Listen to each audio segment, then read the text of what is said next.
Le cercueil du général Qassem Soleimani est arrivé hier soir à Téhéran et ce matin le centre-ville est noir de monde en attendant la prière de l'ayatollah Ali Khamenei en l'honneur du soldat le plus populaire d'Iran.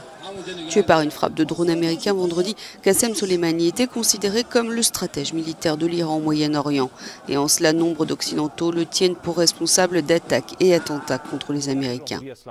3 jours de deuil national ont été décrétés. L'Iran a promis des représailles. La première annoncée hier soir à la télévision, ce sera la reprise de la production de centrifugeuses pour enrichir de l'uranium, alors que mort à l'Amérique a été scandé au Parlement iranien.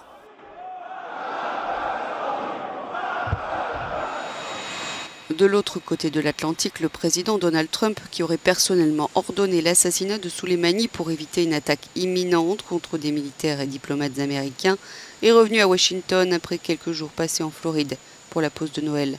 Il a lui aussi promis des représailles et elles seront majeures si les Iraniens font quoi que ce soit. Il a expliqué que ces messages Twitter serviront à informer le Congrès des États-Unis que si l'Iran frappe une personne ou une cible américaine, les États-Unis riposteront rapidement et complètement et peut-être de façon disproportionnée.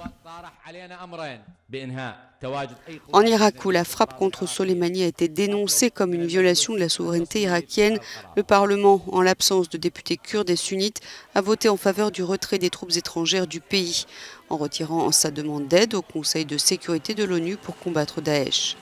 Plus de 5000 soldats américains sont actuellement déployés en Irak dans le cadre de la coalition internationale.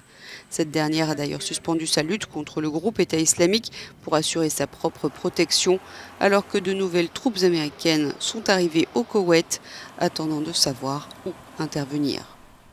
Dans l'intervalle, il serait toutefois question à la Maison-Blanche de tenter d'établir une communication détournée avec l'Iran afin de poursuivre un objectif déclaré de désescalade des tensions, mais rien n'est officiel.